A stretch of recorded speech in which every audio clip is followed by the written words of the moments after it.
할렐루야. 우리 크게 아멘을 해야 된다 그랬죠. 할렐루야는 하나님을 찬양하기 위해서 왔어요. 아멘은 맞습니다. 이런 거죠. 할렐루야. 한 주간도 성령 안에서 평안하셨는지요. 이스라엘 사람들은 늘 전쟁을 많이 치러야 했기 때문에 주변 국가로부터 외침을 너무나 많은 나라이기 때문에 항상 불안하고 초조했어요.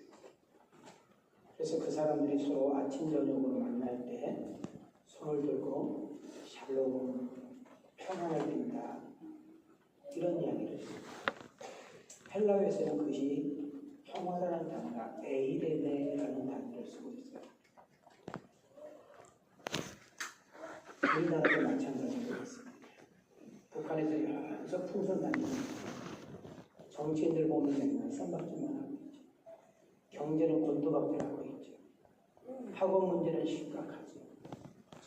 우리들의 마음이 참 답답하게 만들고 참 우울하게 만드는 일들이 많은 것 같아요. 어떤 모습으로 앉아 있습니까? 어떤 마음으로 오셨습니까? 오늘 이 시간 예배드리고 있는 중에 우리 하나님께서 여러분 한번 생각하셔서 앉아주시고 격려해 주시고 허락받아 주시고 다시 한번 세상에 나가서 당당하게 살아가길 볼만한 그런 힘과 능력을 공급받는 여러분들을 향하여 저는 외칩니다. 여러분에게 평강이 있을지어다. 자, 우리 두 손을 주신 차원에 평강이 있을지어다. 아멘인가요? 오늘 우리 회중 가운데 성령님께서 임재해 주셨습니다. 은혜와 평강으로 위로와 격려하심으로 고쳐주심과 일으켜 세움으로 그런 역사들이 여러분에게 일어날 수 있기를 주의 이름으로 축복합니다. 사도행전을 다시금 시작하려고 몸꼬리를 잡았습니다. 이 젊은 목사가 왜 여러분들에게 사도행전에 대해 이렇게 목매일까요? 거기는 교회가 있고요, 거기는 성도의 모습이 있고요, 거기는 교회의 모델이 있고요, 교회에 나아갈 방향이 있고요, 우리 예수 믿는 사람이 세상에서 어떻게 살아야 될 것인가, 이것이 정확하게 정돈되어 있는 책이 사도행전에 관한 책입니다. 사도행전이라는 책을 한 장 한 장 챕터가 넘어갈 때마다 그 성경에 나타나는 역사가 아니라 지금 우리 앞에 현실에 나타나는 역사로 신비하고 하나님의 살아계신 놀라운 역사들이 여러분과 나를 통해서 나타날 수 있는, 그래서 심령의 부흥이 일어나고 세상에 나가 쫄짱구가 아니라 여러분 능능하고 당당하고 대단하고 모든 사람들에게 인정받고 그리고 꼭 필요하다고 존경을 받는 그런 우리 왕성 가족들이 되어지기를 주님의 이름으로 축복합니다. 자, 우리 두 손을 이렇게 들으시고 자원, 우리 말은 되게 중요하지 않아요. 자원을 이렇게 인사합니다. 하나님은 당신을 사랑하십니다. 뒷사람에게 하나님이 당신을 사랑합니다. 자, 자원을 이렇게 인사합시다. 하나님이 함께하니 살아볼 만합니다. 다시 뒷사람에게 하나님이 함께하니 살아볼 만합니다. 자, 우리 다시 한번 자우로 인사합시다. 예수 안에서 당신은 무한한 가능성이 있습니다. 자, 내 자신을 향해 이렇게 손을 댑니다. 오늘 꼭 은혜 받고 주님 만나고 가리라. 운동선수에게 가장 중요한 것은 기본 자세라고 합니다. 선수가 느닷없이 승승장구하다가도요, 기본 자세가 흐트러지게 되면 그 사람은 더 이상 성장할 수가 없다고 합니다. 그냥 학교를 다니는 학생 말고 진짜 공부를 하려고 하는 아이는 기초가 단단해야 된답니다. 그래야 성적이 쑥쑥 자랄 수 있고 어려운 문제를 풀 수가 있다고 하네요. 비단 그것만이 아니라 가정이 반듯하게 세워지고 여러분 사회가 직장과 기업이 정상적으로 돌아가려면 기본 베이스가 중요하다는 거죠. 우리가 신앙생활도 마찬가지입니다. 믿음 생활을 잘해보려고 한다면 정말 믿음 생활이 뭔지 제대로 한번 하기를 원하면 신앙의 기본이 중요합니다. 우리 한번 옆 사람과 인사 한번 할까요? 기본이 중요합니다. 자, 기본이 단단하게 세워지려면 여러분의 신앙이 정말 반석 위에 세워지는 그런 튼튼한 신앙생활을 하려면 기본 자세가 아주 중요하다. 그 기본 자세의 출발점이 예배입니다. 예배. 그냥 예배를 드리는 것이 아니라 대충 드리는 것이 아니라 시간 되면 드리는 것이 아니라 그냥 주일이니까 주일인 거 아니라 준비된 예배. 예배 시간 늦지 않고 와서 기도하면서 준비한 것도 중요하지만 토요일부터 아니면 주일 아침부터 일찍이 먼저 마음으로 모든 것을 준비된 예배가 될 때에 정말 역사가 일어납니다. 그 준비된 예배 가운데 우리 성령님께서 어떤 모습으로 다가오실까? 오늘 이 회중에 우리만 모이면은 아무 의미 없잖아요. 시장하고 똑같고 경기장과 똑같고 공연장과 똑같은데 여러분 우리 경기장하고 공연장하고 시장하고 교회가 다른 거 하나가 성령의 임재입니다. 오늘 예배를 드리는 가운데 성령님의 임재를 경험하는 성령님의 역사를 체험하고 돌아가는 그런 은혜가 있기를 축복합니다. 성령님이 내게 어떤 모습으로 올 것인가? 그분은 내게 어떤 말씀을 하실 것인가? 이런 설레임과 기대 내지는 두려움이 있어야 된다는 거죠. 더 놀라운 건 이야기는 예배는 하나님과 1대1로 대면하는 중요한 시간입니다. 우리가 병원에 가면은 박윤민 씨 어디 계세요? 들어오세요. 이렇게 불러줘요. 조그마한 병원에서는. 요즘 큰 병원에서는 불러주지 않습니다. 컴퓨터 앞에 다 떠요. 지금 내 환자가 앞에 몇 명이 있는지. 그러면서 순서를 기다리고 들어가는 거죠.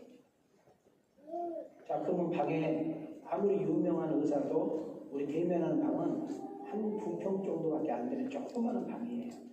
거기에 의사와 환자가 둘이 딱 마주 앉아 있는 거예요. 옆에 이제 간호사가, 전문 간호사가 있죠. 그 사람의 직위가 뭐냐, 그 사람이 얼마나 유명하냐, 그 사람이 얼마나 대단하냐, 그 사람이 얼마나 능력이 있느냐, 의사 앞에는 하나도 중요하지 않아요. 거기 가면 마치 얘기가 돼가지고 의사의 입에만 집중을 해요. 안 좋은 이야기만 하면 어떡하지?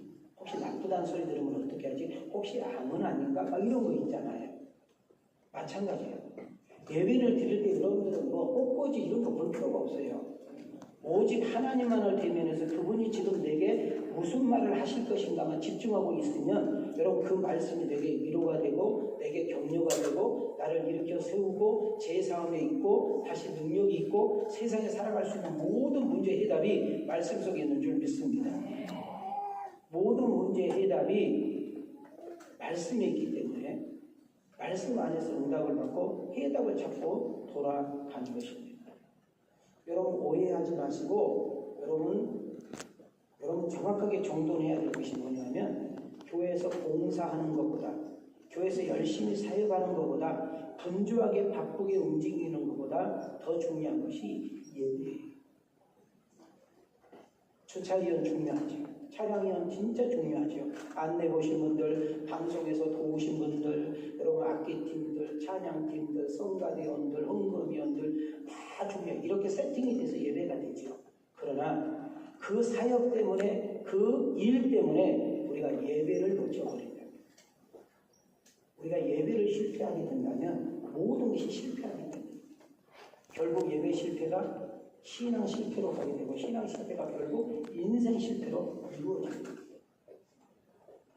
예배에 잘못 드리고 가신 분들, 와서 예배를 드리고 가는데 부경꾼으로 앉아 계신 분들, 한정석에 앉아서 있다 가신 분들, 예배를 집중하지 못하고 이렇게 있다 가신 분들 이렇게 보면 담임 목사는 너무 안타까워요. 그냥 막 속상해요. 은혜가 없이 성령 충만이 없이 우리가 사역하거나 봉사를 하게 되면 잘 들으셔요. 여기 서 있는 목사도 여러분도 똑같이 마귀 공격의 대상이 됩니다. 여러분 마귀는 얼굴 안 봐요. 몸매 안 봐요. 여러분 사이즈 안 봐요. 학벌 안 봐요. 그 사람 쥐기 안 봐요. 그냥 틈만 있으면 들어와서 주인으로 달려가는 것이 마귀의 역사예요. 그럼 마귀는 어떻게 우리에게 반응을 하는가 잘 보실래요? 열심히 일을 해요. 근데 늘 원망, 불평과 짜증을 달고 살아요. 100% 마귀에게 공격당하고 있는 거예요. 섬기는 중에 쉽게 지치고 피곤함을 느끼게 돼요. 그리고 봉사는 하기는 하는데 자꾸 남의 말을 잘하고 자꾸 남의 말을 해도 안 좋은 이야기를 해요. 불만이 차 있어. 그러면 지금 나는 지금 왜 그런지 모르는데 그것이 마귀의 공격을 받고 있다는 사실을 아시죠. 그리고 입만 열면 감사가 고파요. 얼굴에 어두워. 이런 분들은 내가 지금 마귀에게 공격당하는구나. 마귀의 사람이 아니고 오늘 여기 서 있는 박유민 목사도 그럴 수가 있다는 거예요. 그럴 때 우리는 예수 이름으로 좀 몰아내고 다시 한번 신앙을 재정비하고 우리가 믿음 생활을 발휘되게 하는 것이 중요한 줄 믿습니다. 이런 분들은 봉사, 사역을 내려놓고 오히려 죄짓지 않는 것이 중요해요. 열심히 봉사한다고 치고 이런 모습을 보이게 되면 나도 상처가 되고 남들에게도 피해를 주는 거예요. 여러분 자신은 여러분이 너무나 잘 알아. 오늘 이 시간에 하나님의 음성이 여러분에게 들려질 뿐만 아니라 내 자신을 되돌아보면서 다시금 정돈해서 이제까지는 어떻게 살아왔든지 간에 오늘 분기점을 통하여 어떻게 살 것인가, 무엇을 할 것인가, 내가 어떤 자세를 가지고 살아야 될 것인가를 깨달을 수 있는 그런 축복의 아침이 되기를 주님의 이름으로 소망합니다. 자, 이런 설교를 하고 있는데도 여러분들이 여전히 습관적으로 그렇게 있으면 안 돼요. 자, 우리는 이런 이야기를 많이 합니다. 하나님 사랑합니다. 하나님 사랑해요. 이런 말을 해요. 또 이런 말을 또 자주 해요. 저 이제 주님 뜻대로 살 거예요. 나 이제 주님 뜻대로 살기로 마음 먹었어요. 우리 이런 말을 자주 해요. 또 이렇게도 이야기해요. 성령님 나의 주인입니다. 성령님이 나를 이끌어 주시옵소서. 우리 이런 말을 해요. 자, 껐떡껐떡해 가요. 전혀 아니요. 그래요, 안 그래요? 자, 그렇다면 여러분 내 자신에게 나는 하나님을 사랑합니다. 이제 주님 뜻대로 살 거예요. 성령님이 나의 주인이고 성령님께서 내 인생을 이끌어 주셔야 돼요. 이렇게 고백을 한다면 그럼 확인 점검을 해보자. 확인 점검을 좀 해보자는 거예요. 자, 가슴에 손을 대시고 가슴에 손을 대고 함께 읽어요. 마이크 쓰지 마세요. 시작.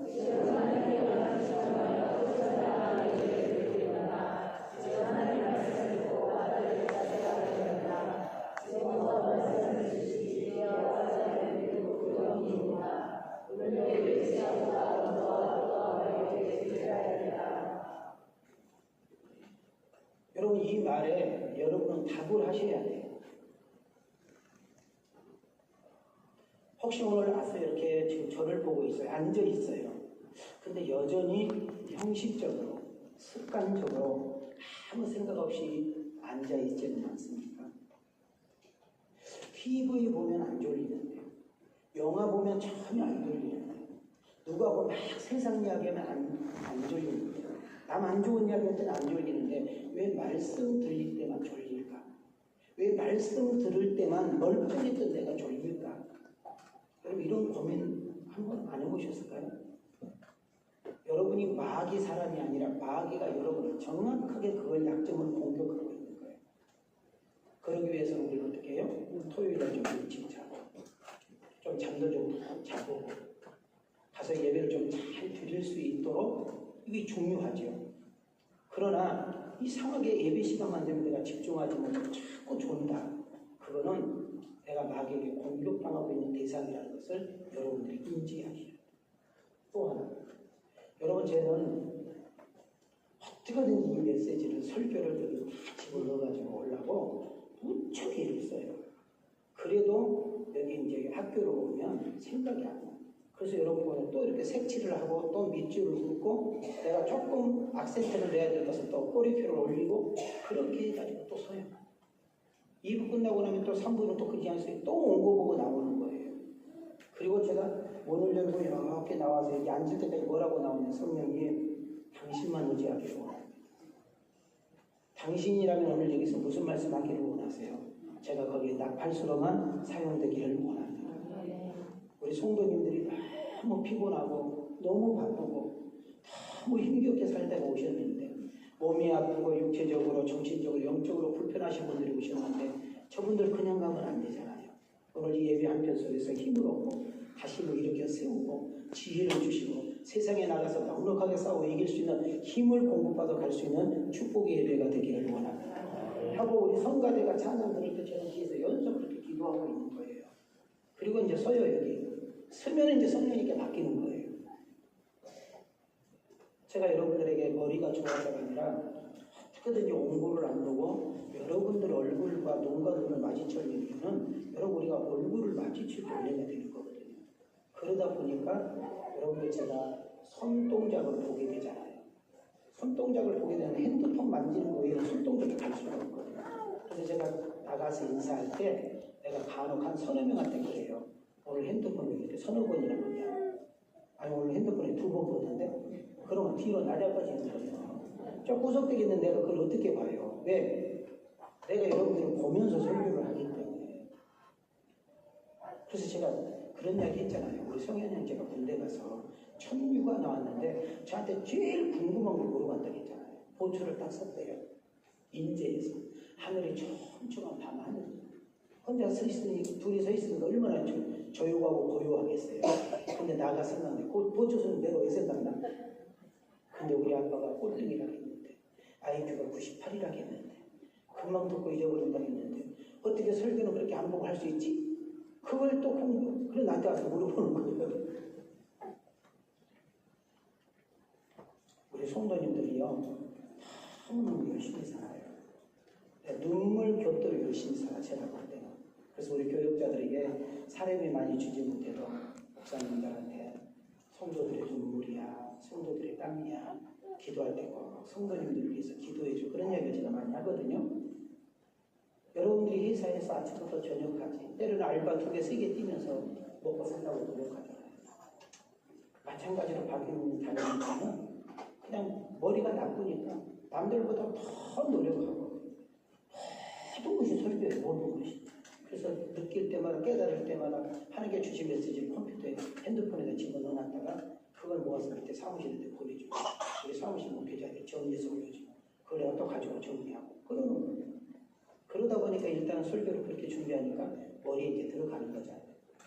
여러분 내가 가만히 노력하고 막 소리를 질러도 은혜를 주신 분은 저분이 주는 거예요. 깨닫게 하신 분도 저분이 주는 거예요. 예배 시간에 여러분 졸지 마시고 핸드폰 가지고 장난하지 마시고 앉아서 나를 쳐다보고 있는데 온갖 잡생각으로 가득 차 있는데 말씀이 어떻게 들어갑니까? 우리는 사랑하는 사람 앞에 섰을 때 존경하는 사람 앞에 섰을 때 내 인생의 해답을 가지고 있는 사람 앞에 섰을 때 우리가 딴 눈 팝니까? 딴짓 할 수 있어요? 정말 내가 존경하는 사람, 내가 정말 좋아하는 사람, 정말 내 인생의 키를 가지고 있는 사람 앞에 있는데 딴짓을 보고 딴청을 하냐고요. 오직 그 사람 앞에 입술만 보면서 응시하고 있는 것처럼 우리는 우리 인생의 모든 문제 해답 대신 하나님 앞에 앉아있는 줄 믿습니다. 그래서 제가 제일 속상한 성도가 누군지 아세요? 저 문 들러가는 사람. 정말 애기가 갓난 애기여가지고 울면은 빨리 움직여야 되고 정말 이렇게 하니 그분들 외에는 나는 예배 시간에 왜 나갔다 오는지 그것이 알고 싶다. 예배를 안 드려. 근데 본인은 또 예배를 드리고 왔는데 또 가면서 그냥 가면 좋겠는데 은혜 받고 갑니다. 뭘 은혜 받았을까? 4번 들어갔다 나온 것이. 여러분 담임 목사에게 가장 큰 대접은 예배를 잘 드려주는 거예요. 자 그리고 잘 봐요. 여러분이 정말 담임 목사님한테 대접하는 것은 여러분 잘 사는 거예요. 여러분 담임 목사를 진짜 행복하게 한다면 여러분의 가정이 행복한 거예요. 여러분 하는 일이 잘 되고 여러분 하고 있는 일들이 좋아지고 여러분 붉은 집이 좋아지고 어두웠던 얼굴들이 밝아지고 힘들었던 인생이 펴지고 주저앉았던 인생이 일으켜 세워지고 뭔가 세상에서 선한 영향력을 끼치는 그런 모습을 볼 때 담임 목사는 행복한 거예요. 아멘 하는 것들이 한 명이 없어요. 설교한 내가 민망하는 설교. 그렇게 될 줄 믿어요. 그거는 아멘이 아니고 악을 쓰는 거야. 악을 쓰는 거야. 지금은 올로 목사님이 되셨고 은퇴를 하셨는데 정대기 박사님이라고 있어요. 이분은 왜 목사님인데 제가 박사라는 말을 쓰냐면 가정사역, 부부사역에 대가세요. 한신대학교 교수를 하셨고요. 이분이 젊었을 때 미국에 유학을 갑니다. 영어를 좀 하셨나 봐요. 그래서 미국의 목회자들이 미국에 섞여서 공부를 하는데 미국 목사님들이 동양에서 온 친구고 한국에서 왔던 친구인데 되게 친화력도 좋고 또 저분 사역이 또 치유 사역이 보니까 누구나 거침없이 이렇게 교제를 했었던 사람 중에 한 사람이었던 것 같아요. 그러다 보니까 미국 목사님들이 이제 박사학위로 공부학교 들어왔다가 나 어디서 목회하는데 너 우리 교회 와서 설교 좀 해달라. 그래가지고 설교 요청을 많이 받아서 갔대요. 근데 어느 날 자기 동료 학생이 목회하고 있는 그 목사님 교회에 설교를 하러 갔는데 좀 일찍 가게 됐어요. 좀 차도 한잔 마시고 설교를 하려고. 근데 그 시간이 아침 한 8시 정도 됐대요. 아침 8시.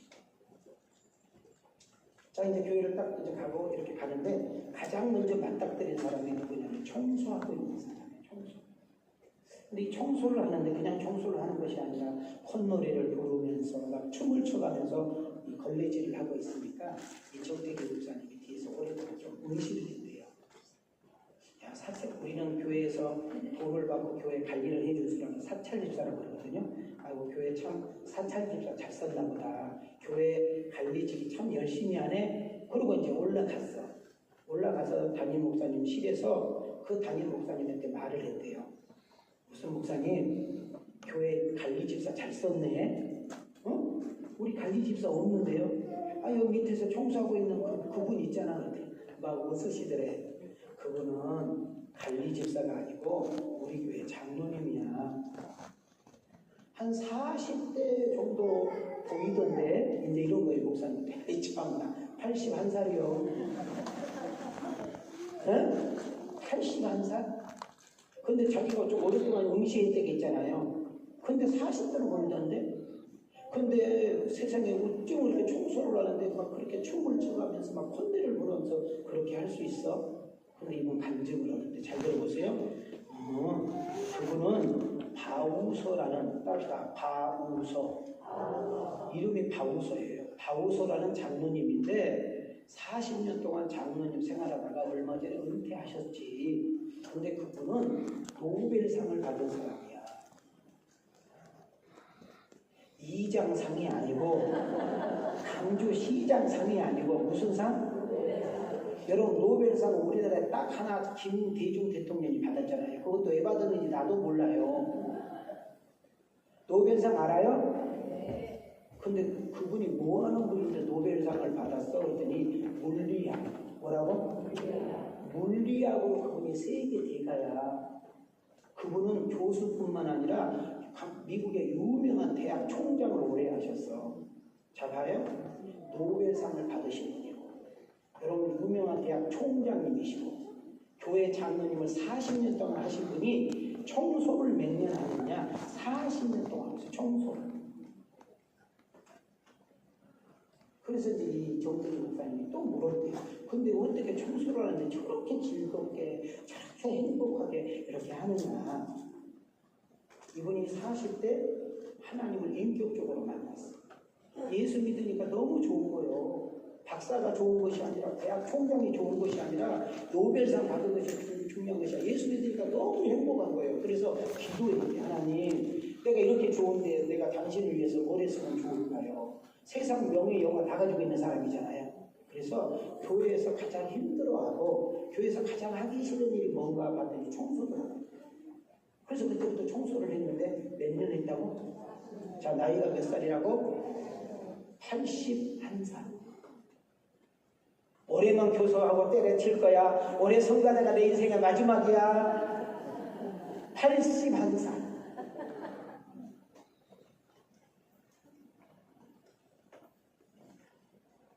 우리 안내 보신 분들, 우리 집차위원들, 찬양봉사위원들 부탁해요. 안녕하세요. 안녕하세요. 웃으셔. 왔다가 그냥 갈 것 같아. 인상을 보고. 웃으셨어요. 한번 웃어봐요. 자, 옆 사람 보고 내 옆에 앉아줘서 고맙습니다. 시작. 네, 재수가 나빠? 다시 한번 이렇게 흔들어봐요. 흔들어봐요. 제 옆에 앉게 돼서 고맙습니다. 시작. 네, 너무 기분 나쁜 사람 두 손 들어봐요.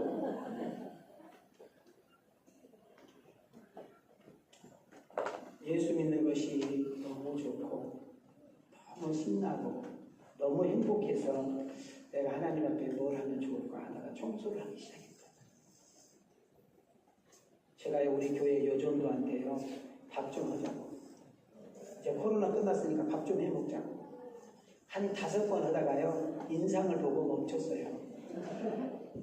그래서 다 가고 교사들, 성가대원들, 재정부들 이렇게 늦게까지 이렇게 봉사하시는 분들 김밥을 제가 알기로는 130개씩 좀 시켜가지고 도둑놈같이 여러 개 하나씩 갖다가 먹어요. 들키면 다 줘야 되니까. 그래서 김밥 색깔이 검잖아요. 그래서 얼굴이 검도가요. 하도 김을 많이 먹어가지고. 여러분 우리가 밥을 먹으면 안 먹고 간 사람도 많지만 밥 먹으면서 교제하고 밥 먹으면서 웃고 그러다가 우리 옆에도 한 명이라도 좀 더 드리고 그러는데 우리 여전도 회원들이 목사님 못한다고 늙어서 못한다고 80 하나도 청소하고 있는데 장기동 성전에서 여기까지 찜통을 들고 오라고 허리 다 나간다고 남자 새끼들이 안 도와준다고.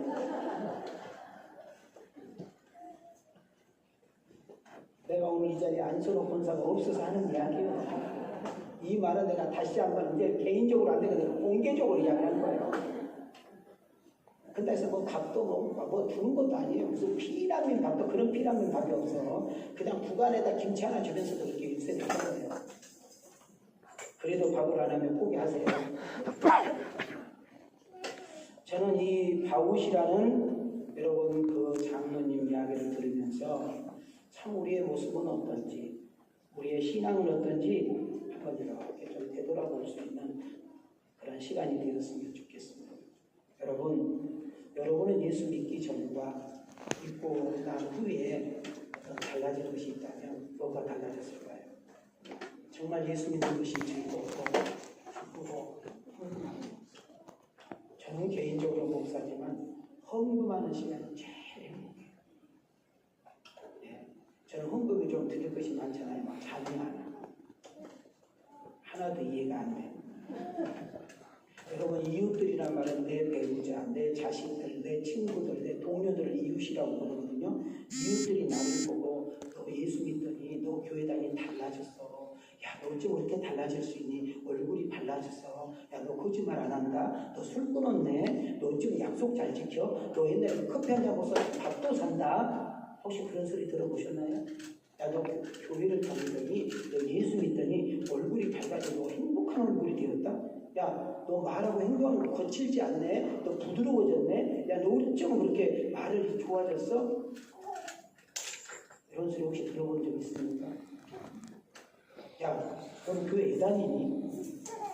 니네 교회는 어떤 데야? 야, 네 목사님 얼굴 좀 보고 싶다. 너 교회 다니니 한 30년 되지 않았냐? 이제 술 끊어야지. 너는 어떻게 술만 먹고 개가 되냐?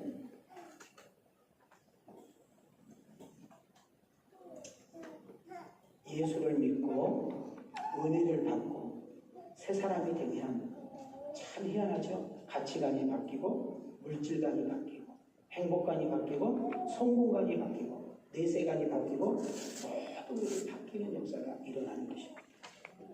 여러분 정말 내가 인격적으로 예수님을 믿잖아요. 진짜 내가 주님을 만나게 되면 여러분 달라져요. 어떻게 달라져요? 몰라보게 달라졌다고 고백하고 있는 줄 믿습니다. 고린도후서 5장 17절입니다. 시작. 그런즉 누구든지 그리스도 안에 있으면 새로운 피조물이라 이전 것은 지나갔으니 오라 새 것이 되었다. 여러분 예수님을 진짜 믿기 전에는 예수님이 내 인생의 주인이 되기 전에는 여러분 오네시모라는 사람이 남에게 피해를 주고 남에게 무익한 자가 되었고 남에게 상처와 피해와 아픔을 줬던 사람이에요. 그런데 오네시모가 어느 날 감옥에서 바울이라는 사람을 만나서 예수님을 믿게 되고 그 안에 복음이 들어가서 여러분 예수님의 빛이 그 안에 딱 들어가니까 어둠의 권세가 떠나가기 시작하니까 이제는 나에게도 너에게도 모두에게도 유익이 되었다고 간증하고 있는 내용입니다. 자, 빌레몬서 1장입니다. 시작. 그가 전에는 내게 유익하였으나 이제는 나와 내게 유익함으로 내게 그를 돌려보내노니 그는 내 신복이라. 여러분 제가 사도행전을 한 장 한 장 넘어갈 때마다 여러분 우리가 이전 것은 지나갔으니 보라 새 것이 되는 역사가 있기를 주 이름으로 축원합니다. 더 나아가서 여러분 오네시모와 같이 사도행전을 대하기 전과 사도행전 강도를 끝나고 나서 여러분 가정에서도 교회에서도 어디에서도 누구를 만나든지 거치는 자가 아니라 걸림돌이 아니라 디딤돌이 되고 많은 사람이 만나고 싶고 차 한잔 맡고 싶고 음식 한 그릇 먹고 싶고 뭔가 중요한 것을 나누고 싶고 소중한 것을 맡길 수 있는 그런 유익한 자로 바뀌는 여러분과 내가 되기를 주님의 이름으로 축원합니다. 세 번째입니다. 정말 하나님을 경외하고 예수님을 주인으로 사는 우리 성도들의 삶은 이와 같아야 된다고 말을 하고 있습니다. 자, 우리 한번 손 한번 이렇게 올리시죠. 자, 손 내리세요. 자, 손 한번 올리세요. 자, 우리 온라인도 함께 올리세요. 시작. 그러므로 형제들아 내가 하나님의 모든 자비하심으로 너희를 권하노니 너희 몸을 하나님이 기뻐하시는 거룩한 산증으로 드리라. 이는 너희가 드릴 영적 예배니라. 여러분 우리가 원래 제사를 지내려면 제물을 가져와서 반드시 목을 따고요. 그 목에서 그릇에다가 피를 받아서 여러분 번제단에 뿌리고 그 제물을 태워서 없어져야 우리의 죄가 사해지는데 자 제물은 대물인데 산 제물이래요. 여러분 우리가 예수를 믿는 순간 우리는 하나님의 자녀가 되고 성도라는 이름을 받아요. 성도는 구별되었다는 뜻이에요. 우리가 비록 세상에서 살았지만은 하나님께서 구별하여 뽑으셨다는 거예요. 우리가 비록 세상 속에 살고 있지만 하나님께서 우리를 특별히 구별하여 관리하시겠다는 뜻이에요. 그렇다면 우리는 학교에 가서 직장에 가서 여러분 또한 믿지 않는 시집에 가서 정말 하나님을 알지 못하는 처갓집에 가서 전혀 예수님을 알지 못하는 직장 동료들 가운데 하나님을 인정하지 않는 그 사람들 속에 가서 내가 살아있는 재물이 되어야 된다는 말은 우리의 삶 자체가 우리의 생활 자체가 예배이어야 된다는 사실을 놓치지 않기를 주님으로 축원합니다. 그래서 한번 따라합시다. 삶이 예배, 생활이 전도지 믿어지면 아멘 합시다. 내 모든 것이 다 하나님의 은혜다.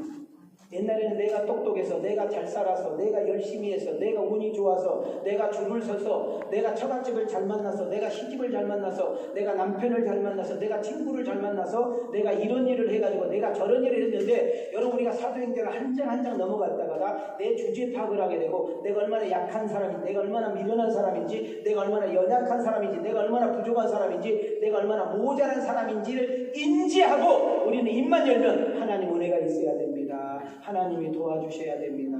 하나님이 함께 해주셔야 돼요. 이 사업장, 이 가게 하나님이 간섭해 주셔야 돼요. 하나님 우리 부부, 하나님 우리 자식 시집 갔는데 우리 아들이 며느리 만났는데 우리 딸이 애 낳는데 하나님 내게 해줄 수 있는 아무도 없어요. 하나님 은혜가 있어야 돼요. 자, 옆 사람하고 하나님의 은혜가 있어야 돼요. 자, 뒷사람에게 하나님의 은혜가 있어야 돼요. 고린도전서 15장 10절로 다시 한번 두 손 한번 올리시고 외칩시다. 시작. 그러나 내가 나된 것은 하나님의 은혜로 된 것이니 내게 주신 그의 은혜가 헛되지 아니하여 내가 모든 사람보다 더 많이 수고하였으나 내가 한 것이 아니요 오직 나와 함께 하신 하나님의 은혜로라. 모든 것이 하나님의 은혜라고 고백할 수 있는 여러분과 내가 되게 하옵소서. 한 걸음 돌아가서 바울이라는 사람이 주님을 만났어요. 정말 인생의 진정한 뭐가 가치 있는지 진정한 의미가 뭔지를 알게 되고 우선순위가 뭔지를 알게 되고 나의 재능과 은사 내게 주신 그 힘과 능력을 어디에 투자해야 될지 정확히 알고 난 이 사도 바울이 살아도 당신을 위해서 죽어도 당신을 위해서 살기를 원합니다. 내가 이제는 직장 다니는 것이 공부하는 것이 장사하는 것이 사업하는 것이 내가 재미있게 살고 맛있는 거 먹고 여행 다니고 좋은 옷 갈아입고 차 바꾸고 내가 정말 내가 하는 목적을 가지고 있는 것들이 내 오문이 아닌데 이제는 그 단계를 뛰어넘어서 그것도 누릴 줄 알 뿐만 아니라 하나님의 영광을 드러나고 당신의 뜻을 나타낼 수 있는 내가 되기를 원합니다. 여러분 마지막 한번 외치기를 원합니다. 시작. 우리가 살아도 주를 위하여 오도도 주를 위하여 전하니 그러므로 사나 죽으나 우리가 주의 것이로다. 오늘 우리가 이렇게 건강해서 예배당에 나올 수 있는 거, 오늘 이렇게 기가 들려서 이 설교를 들을 수 있는 거, 서로 우리가 얼굴을 대면하면서 이렇게 예배를 들을 수 있는 거, 또한 이 설교가 깨달아지고 은혜가 되는 거 하나님의 은혜인 줄 믿습니다.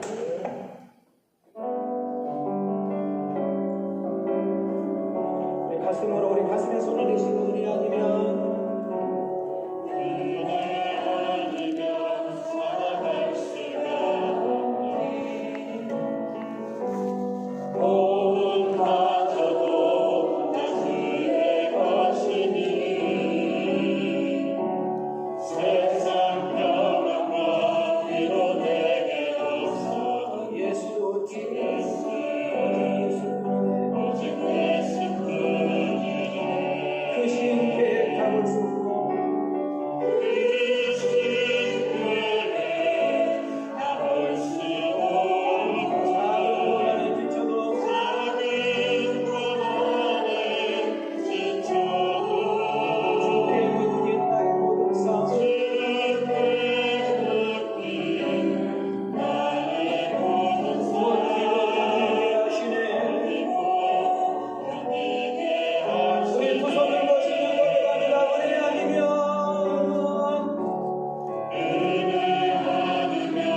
사람은 시간을 어디에 쓸까?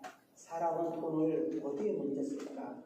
사람은 내 마음과 생각을 어디에 먼저 갖다 줄까? 제가 경험을 해보고 많은 분들하고 교제를 해보면 여러분 사랑하는 곳에, 좋아하는 곳에, 사람은 사랑하고 좋아하는 곳에, 그리고 가치가 있고 소중한 곳이에 여러분 시간을 써요.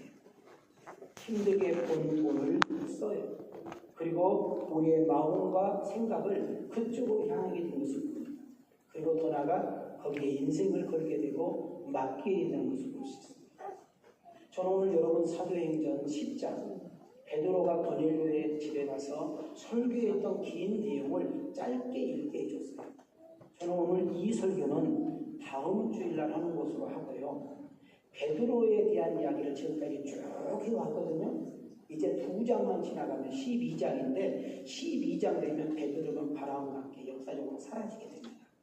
그래서 오늘 저는 오늘 이 사도행전을 다시 문구를 잡고 이렇게 열면서 저는 지금까지 하나님이 쓰셨던 성령께서 존귀하게 쓰셨던 베드로 이야기를 잠깐 마지막으로 하면서 설교를 마무리를 지려고 합니다. 먼저 이 베드로가 누군지, 베드로는 어떤 사람이었는지를 우리는 좀 알 필요가 있죠. 먼저 출생지가 시골 촌놈입니다. 갈릴리 바다에 가난한 사람들이 웅집에서 사는 그런 가보나무 그 지역에 우리나라로 말하면 출신 성분이 안 좋아서 성공하기가 힘들어요. 두 번째로 그 당시의 직업은 여러분 3가지 직업을 가진 사람은 딸을 안 줬어. 바로 그 직업 중에 하나가 어부야. 어부는 딸을 주지를 않을 정도로 천한 직업 중에 하나였습니다. 그는 공부를 했거나 학교를 다녔다고 한 적이 없고, 여러분 베드로는 어떤 누군가에게 내세우고 자랑할 만한 것이 전혀 없는, 성격도 아주 강팍하고 여러분 저속으로 바뀌고 좀 다혈질인, 좀 다루기가 쉽지 않는 그런 사람 중에 한 사람이 베드로라는 사람을 소개하면서, 자, 우리가 볼 때는 시골 촌놈이고, 우리가 볼 때는 천한 직업의 어부였고, 우리가 볼 때는 공부한 것도 없고, 우리가 볼 때는 내세울 것도 없고, 우리가 볼 때는 쓸만한 이유가 전혀 없어요. 그런데 하나님의 관점은 달랐어요. 하나님은 그 많은 사람 가운데 베드로라는 사람을 찾아갔어요. 베드로의 어떤 모습을 보고 콜했을까? 이것이 오늘 우리 젊은 성도들에게 되게 의미 있는 이야기. 첫 번째 보실래요? 하나님은 베드로를 보실 때 그의 열심을 보고 그의 열정을 보고 정말 최선을 다하는 모습을 보고 하나님은 그를 콜한 것을 볼 수가 있습니다.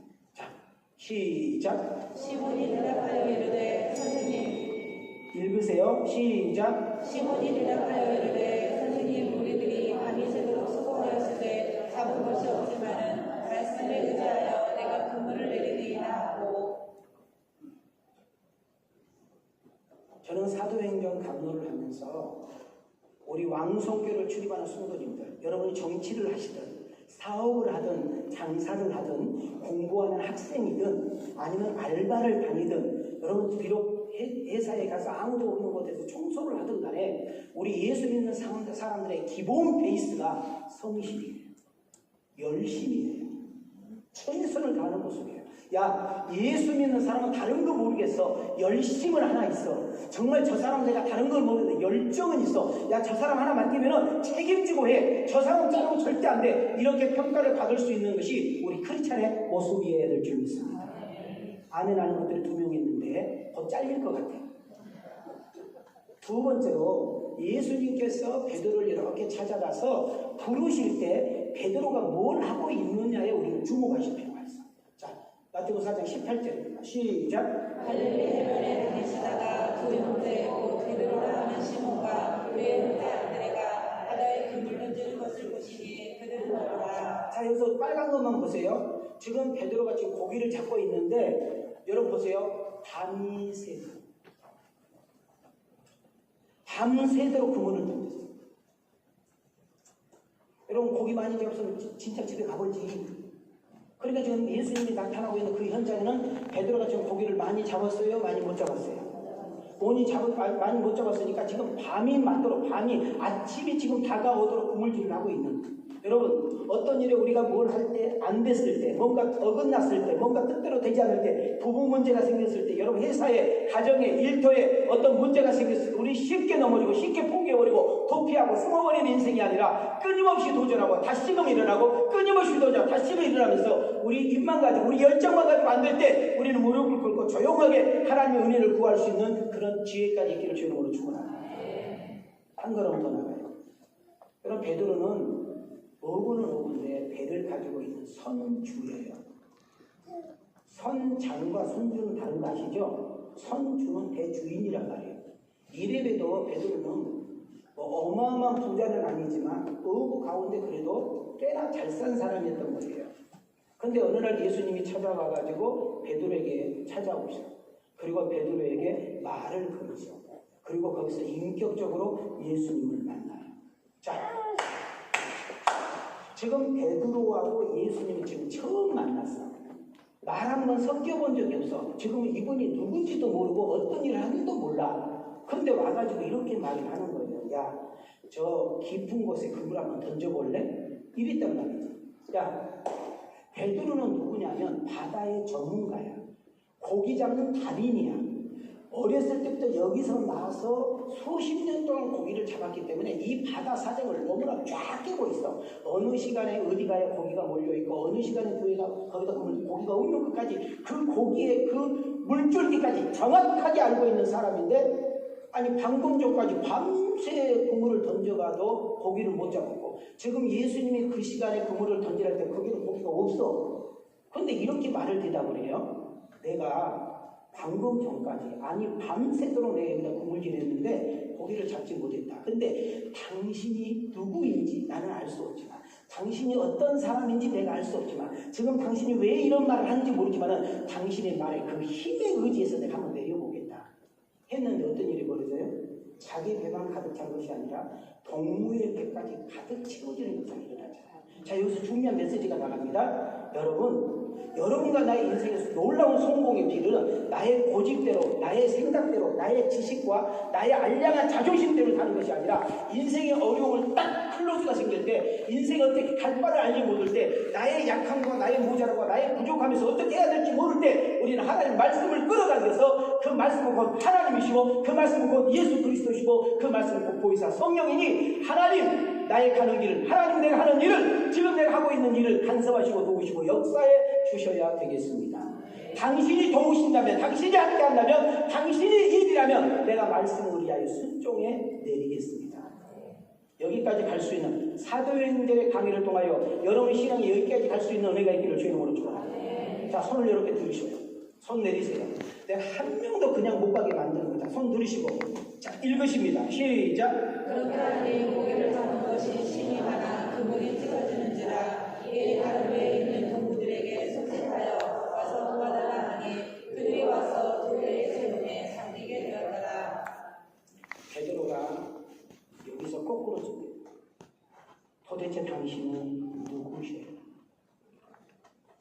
내가 당신 누군지 모르겠는데 내가 이 갈릴리 바다에서는 내가 이 달인이라고 소문났고 내가 바다의 길을 잘 아는 사람이고 내가 이 고기만큼 내가 누구에게 뒤지도 않는데 내가 여기에 내가 그물을 안 던져본 적이 없다. 방금 전까지는 내가 진짜 던져도 내가 고기를 잡지 못해. 도대체 당신은 누군데? 당신은 도대체 누군데 나뿐만 아니라 옆에 있는 배까지 이렇게 가득 채울 수 있는 사람이 누구냐? 여러분 사도행전을 한 장 한 장 넘어갈 때 여러분 예수가 누구인지 하나님이 누구인지 몰랐던 내가 여러분 성령님께서 깨우쳐 주시고 여러분 이 눈에 비밀이 벗겨지면서 누군가에게 들었던 하나님이 아니라 누군가에게 배웠던 하나님이 아니라 우리 엄마의 하나님, 우리 아빠의 하나님, 목사님의 하나님, 내 친구의 하나님이 아니라 나를 전도해 주시는 그 하나님이 아니라 내가 사도행전을 한 장 한 장 넘어갈 때마다 그 사도행전에서 일하시고 역사하시는 하나님이 지금 내 인생 가운데 내 삶의 현장 가운데 내 문제 현장 가운데 내 인생의 가는 길 가운데 간섭해 주시고 도우시고 함께 하시고 역사하심으로 그 깨달음을 간증하고 찬양하는 주인공이 여러분과 내가 되어지기를 주님의 이름으로 축원합니다.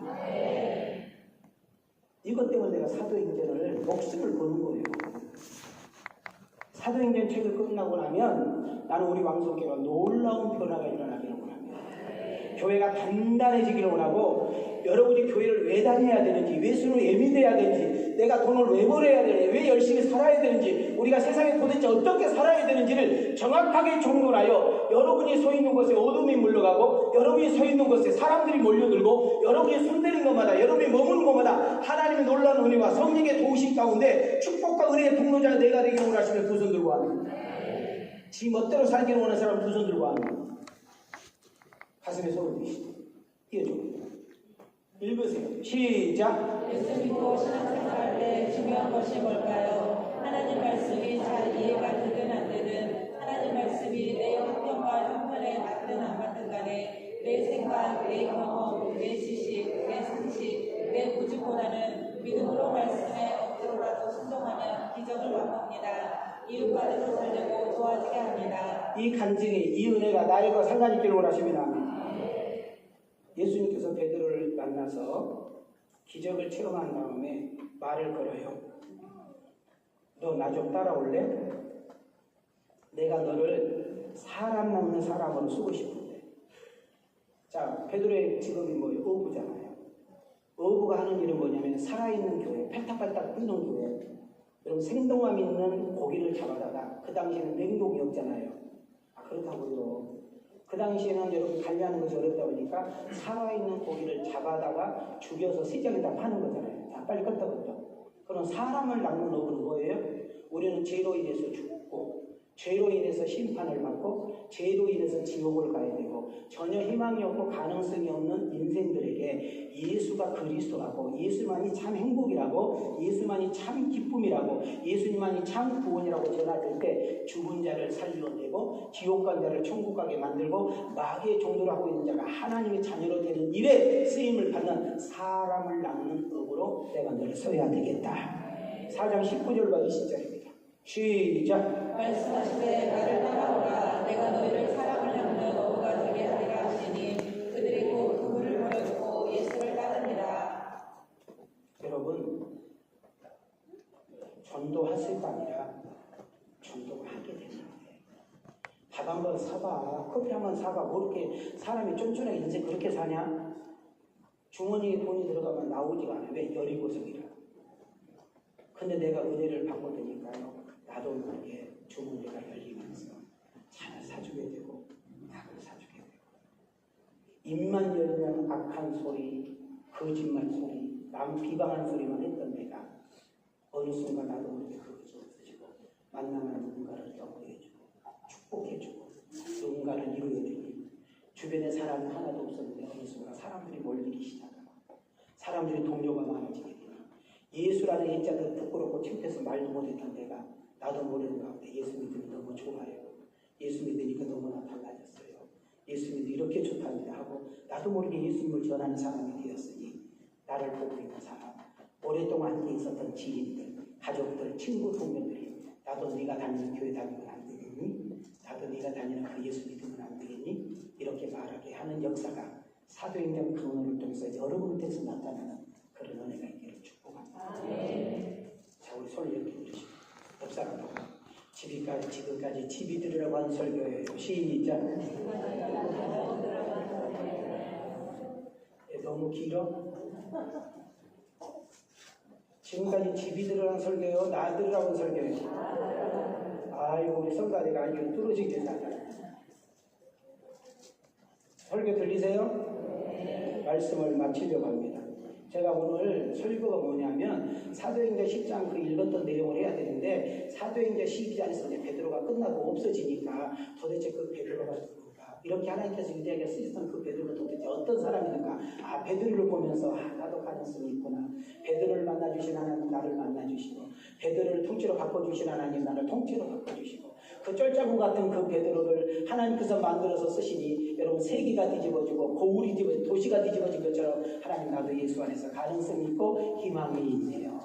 내가 지금까지 이렇게 살았고, 지금까지 이렇게 재수없는 인생 살았지만 앞으로 나의 인생은 이렇게 살고 저렇게 살기를 원합니다. 그것이 사도행전의 역사인 줄 믿습니다. 아멘인가요? 말씀을 마치려고 합니다. 여러분, 예수님을 만났습니까? 여러분 때문에 예수 믿는 사람은 있을까요? 당신 만나면 너무 행복하다. 나도 당신이 믿는 예수 한번 뵙고 싶다. 당신이 다니는 그 왕성에 나도 가고 싶다.